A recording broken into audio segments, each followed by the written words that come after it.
이 시간 하나님의 말씀 함께 보겠습니다. 찾으실 말씀은 로마서 6장 1절에서 11절까지 말씀입니다. 로마서 6장 1절에서 11절까지 말씀 함께 보도록 하겠습니다.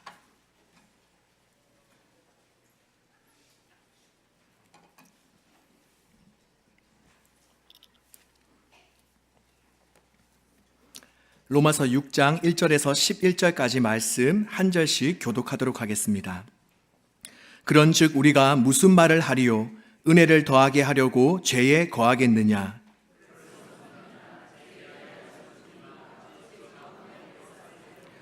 무릇 그리스도 예수와 합하여 세례를 받은 우리는 그의 죽으심과 합하여 세례를 받은 줄을 알지 못하느냐?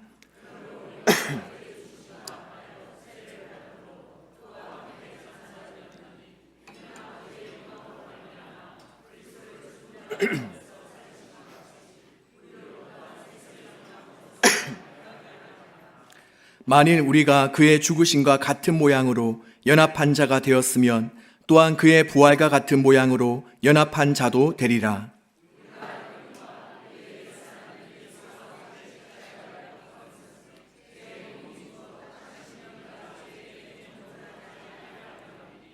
이는 죽은 자가 죄에서 벗어나 의롭다 하심을 얻었음이라.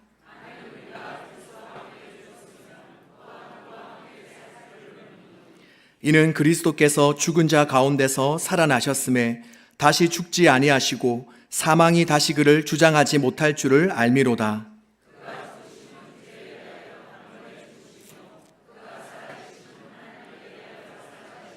함께 읽겠습니다. 이와 같이 너희도 너희 자신을 죄에 대하여는 죽은 자요 그리스도 예수 안에서 하나님께 대하여는 살아있는 자로 여길지어다. 아멘.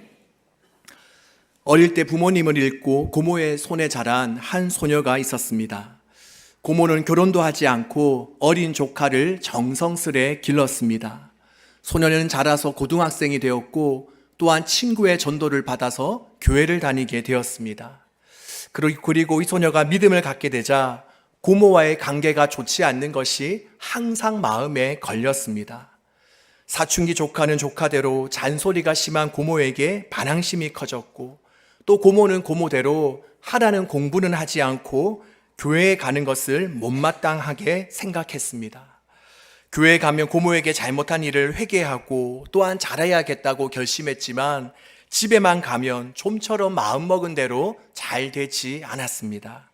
고모가 조금만 잔소리를 하고 야단쳐도 화를 참지 못해 고모에게 대들거나 화를 냈고 또 문을 쾅 닫고 자기 방으로 들어가기가 일쑤였습니다. 그러니 집에만 오면 숨이 막히는 듯한 답답함을 느꼈고 날마다 계속해서 고모와 싸움을 하였습니다. 그런데 어느 날 예배에서 소녀는 목사님의 설교에 큰 은혜를 받았습니다. 바로 우리가 죽어야 우리 안에 계신 예수님이 역사하신다라는 그 말씀이 바로 이 소녀의 마음을 파고들었던 것입니다. 그렇구나. 내가 고모를 만나니까 그동안 잘 안 된 거구나. 예수님이 내 안에 계신데 예수님이 고모를 만나주시면 되겠구나. 나 대신 예수님이 우리 고모를 만나주시면 얼마나 좋을까 하는 생각을 하게 되었습니다. 그리고 예배를 마친 후 집으로 돌아와서 막상 현관문 앞에 다다라서자 소녀는 다시금 자신이 없어졌습니다. 분명 이 문을 열고 들어가면 고모가 기다리고 있었다는 듯이 또 야단칠 거고 그러면 또 자기도 참지 못하고 싸울 것만 같았습니다. 네, 우리도 마찬가지이지 않습니까? 분명 예배 시간에 말씀을 들을 때는 그래, 저 원수 같은 남편 내가 이해해야지. 저 속썩이는 자식 내가 용서해 줘야지 라고 결단하고 돌아가는데 막상 집에 와서 얼굴을 보면 어떻게 되죠? 네, 그러한 은혜는 온데간데 없이 사라지게 돼버리고 말죠. 그래서 이 소녀는 현관 손잡이를 잡고 기도를 하기 시작했습니다. 예수님, 제가 고모를 만나면 오늘 또 싸울 것 같아요. 예수님이 고모를 만나주세요. 저는 죽었고 예수님이 제 안에 살아 계시잖아요. 이런 기도를 드렸습니다. 그리고 기도하고 문을 열자 고모는 어땠을까요? 네, 역시나 벼르고 있었다는 듯이 소녀를 맞이했습니다. 안으로 들어가자 미간을 잔뜩 찌푸린 고모가 나와서 영락없이 또 잔소리를 퍼붓기 시작합니다. 야, 너 또 교회 갔다 오는 길이지. 내가 너를 어떻게 키웠는데 너가 이렇게 내 말을 무시할 수 있어. 그런데 정말 이상한 일이 벌어졌습니다. 바로 그 소녀의 눈에 예전처럼 야단치는 그 고모의 무서운 얼굴이 보이는 것이 아니라 어느새 주름이 지고 흰머리가 나고 자신을 키우다가 늙어버린 그 고모의 모습, 그 광경이 자신의 눈에 들어오는 것입니다. 바로 조카들 때문에 결혼도 못하고 또 아무런 삶의 기쁨도 없이 그저 조카들을 잘 길러야 된다라는 그 보호 의무감으로 십수년을 살아온, 그러면서 쓸쓸히 늙고 지치고 여인 그 고모의 모습이 이 소녀의 눈에 들어온 것입니다. 그러자 그 순간 이 여학생의 눈에서 갑자기 눈물이 흐르기 시작합니다. 그리고 자기를 향해 소리를 지르는 그 고모를 와락 껴안고 귓가에 이렇게 말했습니다. 고모, 왜 이렇게 늙어버렸어? 왜 이렇게 얼굴에 주름이 많이 졌어? 언제 이렇게 흰머리가 났어? 고모, 우리 키우다가 이렇게 늙어버렸어. 이렇게 어린 조카가 자신을 끌어안고 펑펑 울기 시작하자 당황스러웠지만 고모의 가슴도 뜨거워지기 시작했습니다. 한번 생각해 보세요. 그 평생 조카들을 위해 어쩌면 자신의 인생도 다 포기하고 살아온 고모에게 그동안 얼마나 많은 슬픔과 한이 있었겠습니까? 얼마나 남에게 말하지 못할 어려움들이 있었겠습니까? 그런데 조카가 자기를 끌어안고 그렇게 엉엉 울자 고모의 가슴에는 그동안 엉어리진 것들이 다 눈 녹듯 사라지기 시작한 것입니다. 바로 이렇게 그날 예수님께서는 이 어린 조카를 통해서 그 고모를 만나주셨고, 그리고 그 이후 고모 역시 교회에 나와서 예수님을 영접하게 되었다고 합니다.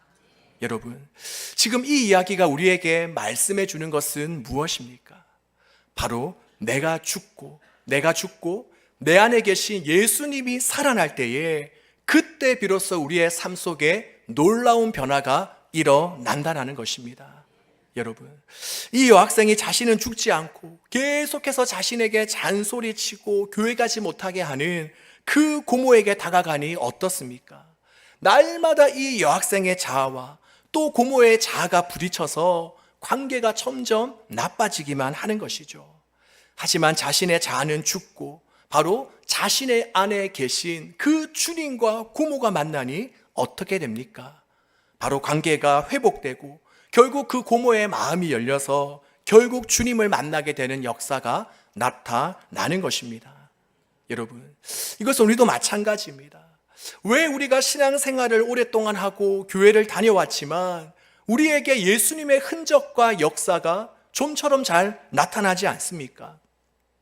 왜 우리는 가정에서 남편과 아내가 서로 하나 되지 못하고 부모와 자녀 그리고 시댁과 며느리가 갈등을 겪으며 또 사회에서는 사람들과 함께 지내는 것이 왜 그토록 어렵게 느껴집니까? 또한 교회에서 모임을 하거나 회의를 하면 어떤 일이 일어납니까?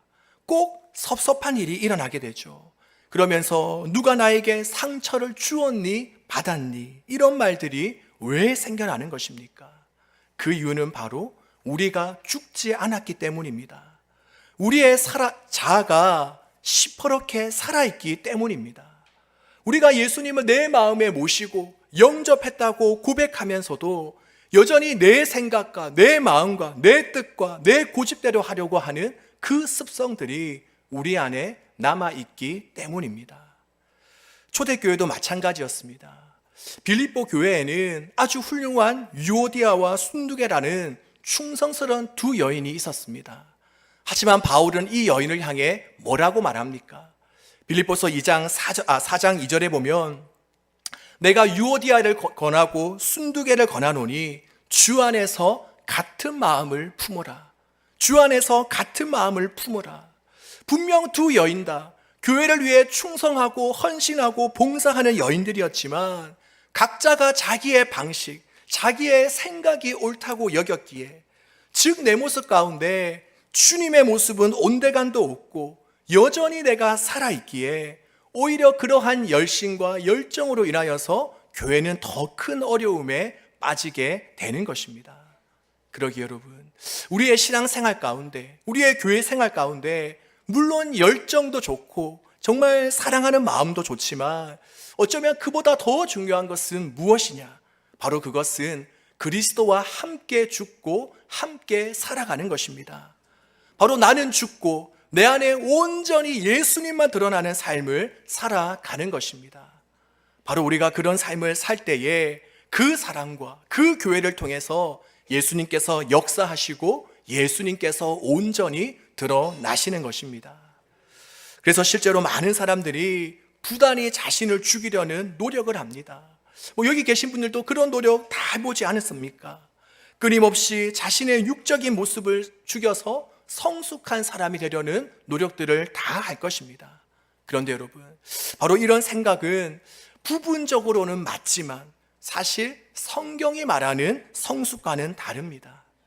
대부분의 종교들이 가진 생각은 어떻습니까? 바로 인간 안에 욕심과 욕망과 자아가 너무 커서 이대로 두면 성숙해질 수 없다. 그래서 우리 속에 있는 악한 마음들, 악한 생각들을 없애기 위해서 부단한 노력들을 합니다. 그것을 죽이기 위해 노력합니다. 그리고 그것을 통해 어떤 성숙한 단계와 경지에 오를 수 있다라고 생각합니다.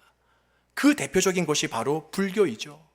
불교에는 사성제라는 교리가 있습니다. 고집멸도, 바로 고제, 집제, 멸제, 도제라는 이 사성제라는 교리가 있습니다. 첫 번째 고제는 인생에는 8가지 고통이 있다라는 것입니다. 우리가 잘 아는 희노애락을 포함해서 8가지 고통이 있다라는 것이죠. 그리고 두 번째는 집제인데요, 바로 이러한 인생의 고통이 집착하는 데서 비롯되었다라는 것입니다. 바로 인간 안에 있는 욕망과 욕심이 어떤 대상에게 집착하게 되고 그 집착으로 인해 고통이 임한다라는 것입니다. 네, 이거는 불교의 교리니까 아멘으로 이렇게 받아들이시는 마시기 바랍니다. 혹시 또 주무시다가 일어났다가 이렇게 아멘 하시면 곤란합니다. 미리 말씀드립니다. 자, 그리고 다음 세 번째가 바로 멸제입니다. 인간이 정말 성숙하고 변화되기 위해서는 이러한 집착을 없애야 된다, 멸해야 된다, 버려야 된다. 그리고 이렇게 집착과 욕망이 없어지면 모든 번뇌의 속박에서 해탈되는 열반의 경지에 이르게 된다는 것입니다. 그리고 이 멸제에 이르기 위해서 따라야 될 길이 있는데 그것이 바로 도제입니다. 즉 고제와 멸제를 멸하기 위해서는 고제와 집제를 멸하기 위해서는 이 8가지 길이 있는데 그것은 올바로 생각하고 올바로 바라보고 올바로 말하는 등 8가지 방법이 있습니다. 이처럼 불교의 교리를 요약하면 본질적으로 인간은 욕망 덩어리이므로 적절한 수양을 통해서 그 욕망들을 다 털어버리고 없애버리면 점차 성숙해져서 바로 열반의 경지, 깨달음의 경지에 이르게 된다는 것입니다. 여러분 어떻습니까? 우리가 듣고 보니까 그럴듯한 말처럼 여겨지지 않습니까? 우리 용어로 은혜가 되기도 하죠, 살짝. 여러분 솔직하게 그러지 않습니까? 이건 내가 생각하던 그대로인데 이런 생각 들지 않으십니까? 그런데 문제는 여러분, 우리 신앙인들도 진짜 이렇게 생각하고 있다라는 거죠. 우리가 예수님을 닮아가기 위해, 성숙해지기 위해서는 나도 열심히 성경 보고 기도하고 예배 많이 참석하고 바르게 말하고 바르게 행동함으로 인하여서 가능하게 될 것이다 라는 생각을 가지고 있습니다. 그런데 여러분, 제가 한번 물어보겠습니다. 그렇게 해보니 정말 내가 놀랍게 변화되던가요? 어떻습니까? 말하기 싫으신가요? 우리가 아무리 힘써 노력하고 훈련해도 곧이어 우리의 입에서 나오는 고백은 무엇입니까? 나는 안 됩니다. 도무지 안 돼요. 더 이상은 이제 못하겠어요 라는 그런 고백이 터져 나옵니다. 물론 열심히 우리가 기도하고 말씀으로 살아가는 것은 우리의 신앙에 있어서 너무나도 중요합니다. 하지만 이것만으로는 부족하다는 거죠. 왜냐? 우리는 본질적으로 죄인이기 때문입니다. 앞에서 보나 옆에서 보나 뒤에서 보나 완전한 죄인인 우리는 단지 어떠한 훈련과 결단과 결심으로 인해서 새롭게 변화될 수 있는 존재가 아닙니다. 그래서 하나님께서는 예수님을 이 땅에 보내신 것입니다. 결코 훈련과 수양과 노력만으로는 하나님이 원하시는 그 기준에 우리가 이룰 수 없기 때문에 그 대안으로 하나님께서는 예수님을 우리에게 보내신 것입니다. 그리고 우리가 다 아는 것처럼 이 땅에 오셔서 예수님께서 무엇 하셨습니까? 바로 우리의 모든 죄를 지시고 십자가에서 죽으셨습니다. 바로 예수 그리스도의 그 십자가와 죽음으로 말미암아 우리의 모든 죄의 값들이 다 지불되었습니다. 그런데 성경은 이 예수님의 죽음으로 말미암아 이 죄 용서함과 함께 우리에게 더욱 구체적인 일이 일어났다라고 말씀합니다. 바로 죄 용서는 물론이고 또 다른 일이 우리 가운데 일어났다라고 말씀합니다. 그것이 뭐냐? 바로 우리가 예수 그리스도를 받아들일 때에 우리는 예수님과 함께 죽고 함께 살아나게 되었다라는 것입니다. 바로 예수님과 함께 죽었다라는 것입니다. 갈라디아서 2장 20절, 내가 그리스도와 함께 십자가에 못 박혀 죽었나니 그런즉 이제는 내가 사는 것이 아니요 오직 내 안에 누가 사는 것이라? 그리스도께서 사시는 것이라. 그리고 오늘 본문에서 바울도 이것을 이야기합니다. 바로 계속해서 우리가 죽었음을 이야기합니다. 먼저 2절을 보면 죄에 대하여 죽은 우리가, 죄에 대하여 죽은 우리가라고 이야기합니다. 또 3절에 보면 무릇 그리스도 예수와 합하여 세례를 받은 우리는 그의 죽으심과 합하여 세례를 받은 줄을 알지 못하느냐. 우리가 예수 그리스도를 믿고 세례를 받을 때에 우리는 예수님과 함께 죽었다라고 이야기합니다. 또 한 번 더 볼까요? 6절에 보면 우리가 알거니와 우리의 옛사람이 예수와 함께 십자가에 못 박힌 것은 죄의 몸이 죽어 다시는 우리가 죄에게 종노릇하지 아니하려 함이니. 이렇게 성경이 몇 번이고 계속해서 우리에게 말씀하는 것이 무엇입니까? 우리가 예수 그리스도를 믿고 받아들일 때에 우리도 예수님과 함께 그 십자가에 달려 죽었다라는 것입니다. 조금 전에 살펴보았던 6절에 보면 원래 우리의 모습을 죄의 종, 죄의 노예라고 표현합니다. 원래 예수님 믿기 전 우리는 죄의 노예이기 때문에 늘 죄된 마음과 행동을 하며 살아갑니다. 여러분, 노예는 어떤 사람이죠? 노예는 자기 마음대로 할 수 없는 사람입니다. 노예는 오직 주인에게만 종속되어져 있는 자입니다.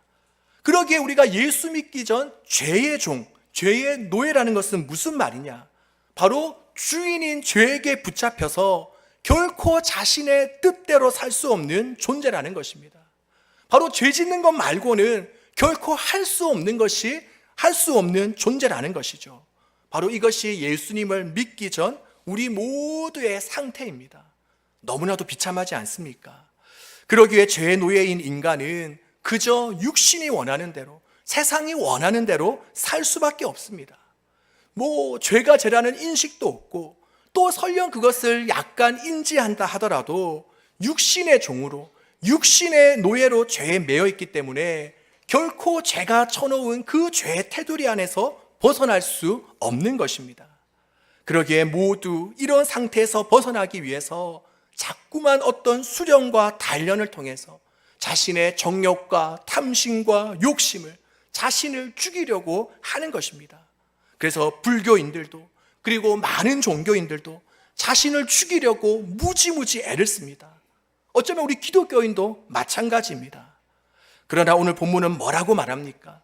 예수 그리스도를 받아들인 자는, 예수 그리스도를 믿는 자는 이미 예수님과 함께 십자가에서 죄의 노예였던 우리의 그 옛사람이 죽었다라고 선포하고 있습니다.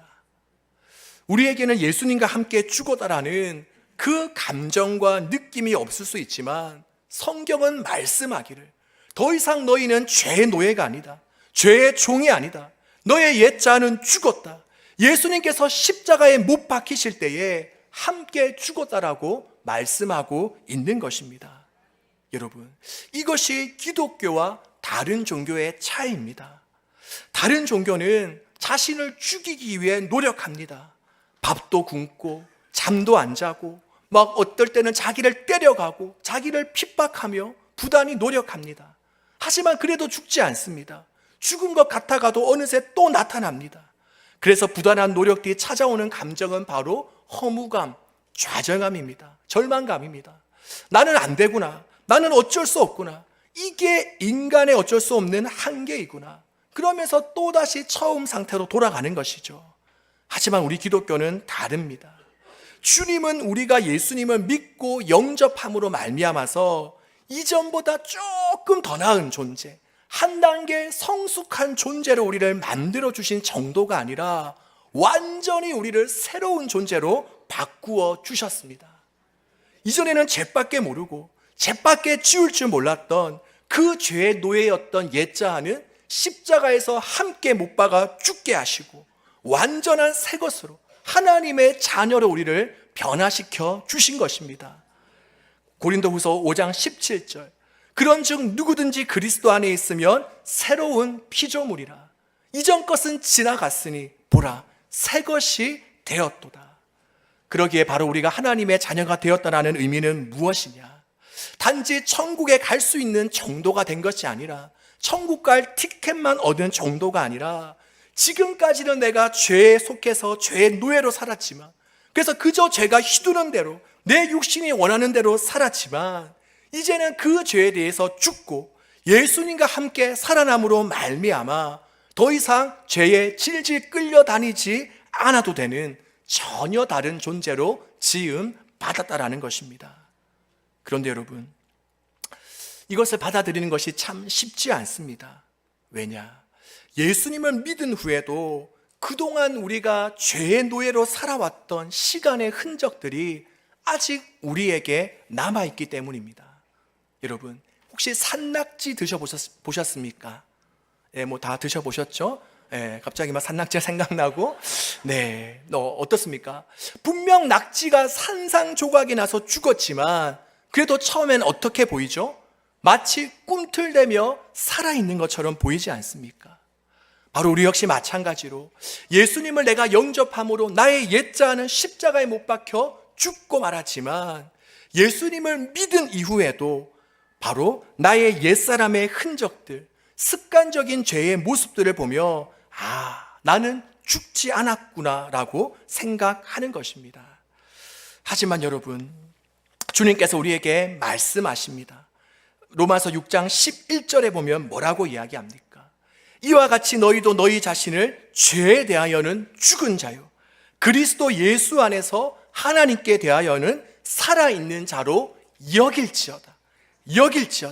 여러분, 여기서 여긴다라는 말은 뭐냐? 주변 사람들이 뭐라고 나에게 소리를 지르든 저는 하나님의 말씀하시는 것을 듣겠습니다. 하나님이 저를 하나님의 자녀라고 하시면 저는 저를 하나님의 자녀라고 여기고, 하나님께서 저를 가치 있다 여기시면 저는 저 자신을 가치 있다고 여기겠습니다. 즉, 누가 나를 향해 다른 소리를 하며 야, 넌 멀었어, 넌 변하지 않았어, 넌 똑같아 라고 외쳐도 우리는 우리 자신을 향해서 아니야, 난 하나님의 자녀야. 십자가에서 나의 옛자아는 죽었어. 그러기에 더 이상 나는 죄에 끌려다니지 않고 승리할 수 있는 존재로 바뀌었어 라고 여기는 것입니다. 이것이 바로 우리 그리스도인이 가져야 될 또 다른 믿음인 것이죠. 바로 예수님이 우리 죄를 위해 십자가에서 못 박혔음을 믿고, 또 그것으로 우리의 죄가 다 사해지고 용서함 받고 하나님의 자녀가 되었음을 믿는 것과 함께 또 우리가 믿어야 될 믿음은 무엇이냐? 그것은 바로 우리가 죄에 대하여는 죽고 예수님 안에서 다시 새로운 존재로 살아났다라는 것입니다. 여러분, 바로 타종교와 기독교의 차이가 여기 있습니다. 우리는 계속해서 내가 죽어야지가 아닌, 이미 난 죽었어, 이미 나의 죄의 노예였던 옛자아는 죽고 하나님의 자녀로 변화되었어 라고 믿는 것입니다. 이렇게 내가 죽었음을 믿고 인정하며 고백해야 하는 것입니다. 여러분, 이것이 참 중요합니다. 우리의 변화된 정체성을 아는 것이 아무것도 아닌 것 같아도 매우 중요합니다. 왜냐? 우리가 내 스스로를 인식하는 대로 우리는 말하고 행동하고 살아가기 때문입니다. 이런 이야기 들어보셨죠? 사회에서 아무리 존경받고 인정받던 사람이라 해도 남자들 중에 예비군 옷을 입혀놓으면 다 똑같이 변한다고 하지 않습니까? 여기에 학교 선생님도 마찬가지고 목사님들도 마찬가지예요. 자신이 자신을 인식하는 대로 말이 나오고 행동이 나오고 삶이 사라지는 것입니다. 그러기에 우리들 역시 지금 주님께서 나의 옛자를 십자가에서 완전히 소멸시켜 주시고 현재는 예수님의 능력과 생명이 나를 사로잡고 있다라고 여기는 것과 또 이전과는 조금 달라지긴 했지만 여전히 난 죄의 유혹에 벗어 빠질 수 없는 그러한 연약한 존재야. 지금 우리 안에 주님의 거하심을 인식하지 못하고 살아가는 것은 바로 하늘과 땅 차이가 있는 것입니다. 우리 사랑하는 여러분, 우리 자신이 누구이신지를 기억하시기 바랍니다. 하나님께서 우리를 어떤 존재로 변화시켜 주셨는지를 기억하시기를 바랍니다. 우리는 어떤 존재입니까? 우리는 누구입니까? 바로 우리는 이전에 나는 죽고 예수님의 생명을 얻어 다시 사는 사람입니다. 더 이상 내가 내 삶의 주체, 주인이 아니라 내 안에 예수님이 우리의 주인이 되시는 것입니다. 그러기에 우리가 이러한 사실을 알고 고백한다면 이제 우리가 해야 될 일은 뭐냐?